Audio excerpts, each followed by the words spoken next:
What's up, everybody? It's your boy Mel here for another classic review. Today I'll be talking about my thoughts on the third film of the Love Bug series, Herbie Goes to Monte Carlo. First released back in June 24th of 1977. And this marks the first time Herbie goes to compete in Europe, but specifically Paris, France, on the annual Trans-France race that leads from Paris to Monte Carlo, Monaco. But yeah, before we begin, did you subscribe? Did you hit the bell? If so, do you have a car that is in love? If so, you better tell that car to behave himself because he'll get you into trouble. You behave yourself as well. We know you're an animal too. So yeah. Herbie Goes to Monte Carlo. It's a classic in the 30s. More like the romantic comedy in the third film. It also features a return of Dean Jones as he reprised his role as Jim Douglas from the first film. And also we have Don Knott. If you don't remember Don Knott, he's a famous comedian, well known for his part role as Officer Barney from the Andy Griffith Show. And also, he also made an appearance in the Scooby-Doo series, more specifically, the new Scooby-Doo movies, which I did mention before in my other review. He also did other films like The Ghost of Mr. Chicken, The Private Eyes, The Apple Dumpling Gang duo, along with Tim Conway. And his final role, which you won't believe this, he voiced the Mayor Turkey from Chicken Little. I'm not joking. If you've seen Chicken Little, you don't know who voiced the mayor. Now you know. Thank you very much. And we also have another, but yeah. So yeah, there's some scenes I kind of like. Like, you have the opening scene where we see, like, I think it's the travel security. And guess whose passport it is? Herbie's. Oh, yes, Herbie has a passport to go to Monte Carlo. Of course. I think they had... oh, yeah. But still, it's actually pretty funny. But also, if you're asking, wait, where's Tennessee? I don't know what happened, but instead, I don't think he reprised his role as Tennessee Simon, so they give Don Knott the role, but call himself Willie Applegate. I think that's a homage to his film, The Apple Dumpling Gang. Applegate. Yep, that sounds like his character to me. And we have other characters. We have Julia Summers playing the role of Deanne Darcy, who's the love interest for Jim, and also the pain in the ass, which he's blaming him for Herbie's little puppy love shenanigans. She's well known. She won a Golden Globe Award for Best Actress in Television Series, Musical, or Comedy for her role in The Governor and J.J. in 1970, and was nominated for a Golden Globe for the Best Supporting Actress in Television Series, I don't know, Martha, I think? I don't know. We have Jacques Marie as Inspector Bouquet, which is a lot. Yeah, okay, you have a lot of cast members here because most of the cast members from the States, Britain, France. I'm not joking. As Inspector Bouquet, who's the mastermind for the Diamond Heist. We have Roy Kenner as Quincy, the dumb one in the Diamond Heist. We have Bernard Fox, as Max, the middleman of the Diamond Heist.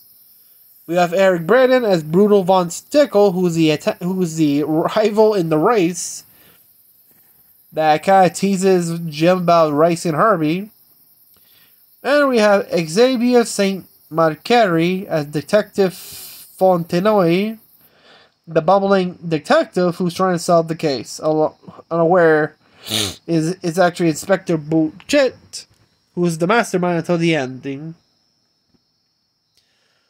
And we got others, including the owner of the famed Étoile de Joy Diamond, Monsieur Rebux, as played by Francois Lalande.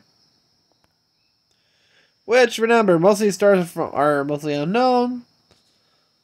Supporting roles or stars from, other countries from Europe.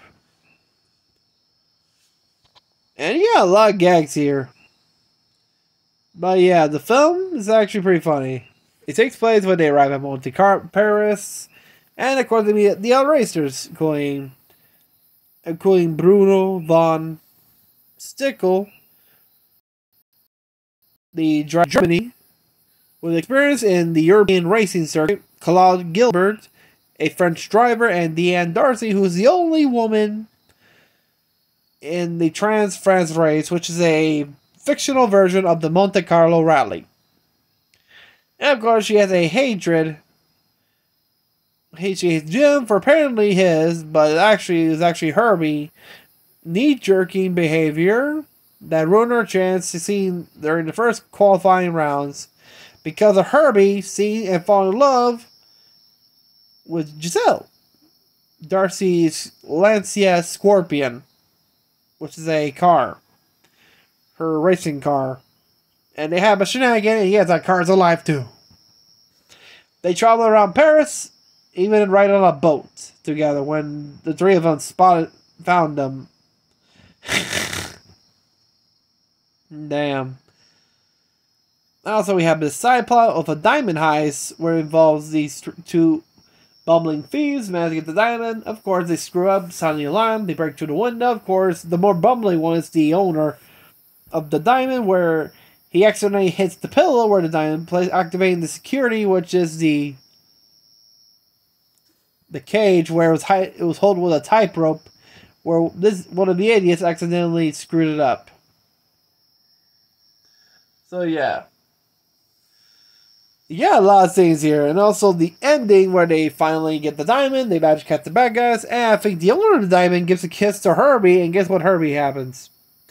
Herbie blushes. He turns to a complete red. I'm not joking. Herbie turns red. Even surprises Jim and Wheelie. Remember, Herbie doesn't talk, but when you see that blushing, I think that's his way of saying, "Oh, shucks. It was nothing." Yeah.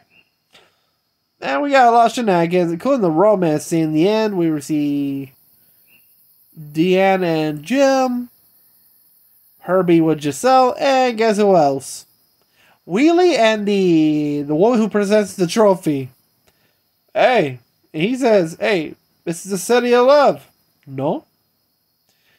Hey, even Don Knott needs some love. What's your deal? And he's dressed in the stereotypical Frenchman style, like the black beret, the striped sweater, the long dark pants. Yeah. And I think he's wearing a red scarf, I think. I don't know if he's wearing a red beret and red scarf. I can't remember. I know he's wearing that stereotypical outfit. But it's actually pretty funny. But that's Don Knott for you. It's kind of rare because Don is a interesting comedian. It's not his performance, it's the way he makes his, the look, the face he makes. Like his eyes go wide open. How wide open? Wide enough your eyes will pop out. That's Don Knott for you. And there was even promotions for this film. One was from the Man's Chinese Theater back in July of 1977. Herbie joined other mortals of the silver screen, where he placed his wheel print in cement in the forecourt of the Man's Chinese Theater. Man's Chinese Theater or Grumm's Chinese Theater?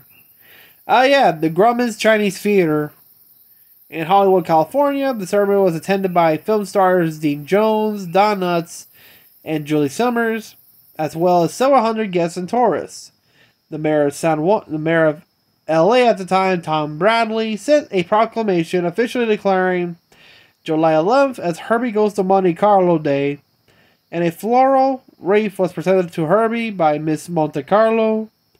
The ceremony was preceded by a parade of the Hollywood Boulevard, featuring a traditional Chinese band, firecrackers, 25 Lancia sports cars, which is the model of the car that Herbie fell in love with. Giselle is a Lancia sports car. Of course, he has a whole orgy. Oh my, kill me. Sorry about that. Clowns, cheerleaders, and the Goodyear blimp.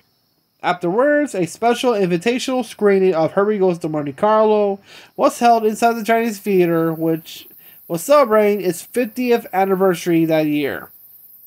This was back when? 1977, so they released it back in 2017, I think. Yeah, around 2017. And there was even a novelization, 2 different ones. One was published in the US. It was a US version written by Vic Krum and published by Scholastic Paperbacks back in June of 1977. While the UK version was written by John Harvey and published by New English Library for the film's UK release in 1978. There was even a comic book, illustrated by Dan Spiegel, was featured in Walt Disney Showcase issue number 41, published by Gold Key Comics. As for reception, let's just say it has a 60% Rotten Tomatoes and the general unfavorable reviews. Ignore them. Ignore them. They have no life. They're sad little peasants. As for home media, the first release back in 1984 and again 1985. Then an early re-release in November 6th of 1985 and September of 1997. The first release on DVD in Region 1 was released on May 4th of 2004 and re-released again as a 2 DVD double feature set along with Herbie Rides Again on April of 2009. And on September of 2012, Herbie Goes to Monte Carlo was released on DVD as part of the Herbie 4-movie collection, with The Love Bug, Herbie Rides Again, and Herbie Goes Bananas. And on June 30th of 2015, Herbie Goes to Monte Carlo was released on Blu-ray as a Disney Movie Club exclusive title. And to me, I think Herbie Goes to Monte Carlo is an interesting film. It's not like, like The Love Bug or Herbie Rides Again or Herbie Goes Bananas. But yeah, it's like a comedic love romance story. Hey, Herbie has to get some love. Not just the driver, though. And he's pretty funny doing that, because remember, how can somebody ignore a car driving by, 2 cars driving by themselves, having a little going out? Huh? Even in Paris, the city of love. No shit. So yeah, those are my thoughts on Herbie Goes to Monte Carlo. If you've seen the movie, did you like it? Did it catch your eye? Did you laugh? You like whatever? Did you own the movie as well? Hey, let's be honest. And so, if you're new to the channel, remember to subscribe, hit the bell, like this video.